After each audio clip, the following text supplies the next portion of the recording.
आता आपण 76वा श्लोक बघूया. श्रीराम. नवे कर्मना धर्मना योग काही, नवे भोगना त्यागना सांग पाही.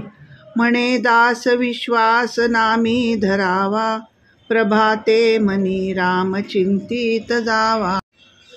प्रभाते मनी राम चिंतित जावा हे मनोबोधातील प्रकरण मधुर, हितकर आणि साधकाला धीर देणारे आहे. ईश चिंतनातही अलौकिकता सांगणारा आहे. माणूस सुखासाठी समाधान लाभावे म्हणून अनेक गोष्टी करीत असतो.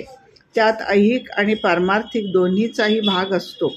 परिस्थितीची प्रतिकूलता, साधनांची अपूर्णता, शरीराचे दौर्बल्य, चित्ताची चंचलता, बुद्धीची अस्थिरता, कंटाळा, आळस या कारणाने सर्व काही करू जावे ते अर्धवटच होते. माणसे स्तुतीने हुरळतात, निंदेने खचतात, इतरांच्या दोषाचे वैतागतात.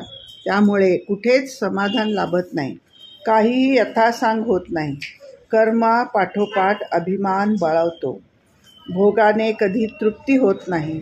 उलट नाना व्याधी जडतात. या सर्वांवर समर्थांनी उपाय सांगितला आहे. आपल्या प्रकृतीप्रमाणे, आवडीप्रमाणे करावेसे वाटेल ते करावे, पण सर्व गोष्टींची पूर्तता ईश स्मरणाने होते हे विसरू नये, असे वेदांनीच सांगितले आहे. त्यामुळेच सर्व कर्मे, कर्तव्ये उणिवा पूर्ण होतात. नामस्मरणाने मन एकाग्र होत नसले तरी सकाळी उठल्यावर नित्यनेमाने नाम घ्यावे. दिवसभर वेळ मिळेल तेव्हा नाम घ्यावे. परत झोपण्यापूर्वी शय्येवर बसून शांतपणे सर्व आपले दिवसभराचे कार्य ईशचरणी वाहून निजावे. अशा नित्यनियमामुळे जीवन पालटते. धीर धरावा, विश्वास ठेवावा, सातत्य सोडू नये, आळस करू नये. मग जीवनाचे सार्थक झाल्याशिवाय राहणार नाही. समर्थांच्या वाणीवर विश्वास ठेवावा. प्रभाते मनी राम चिंतित जावा.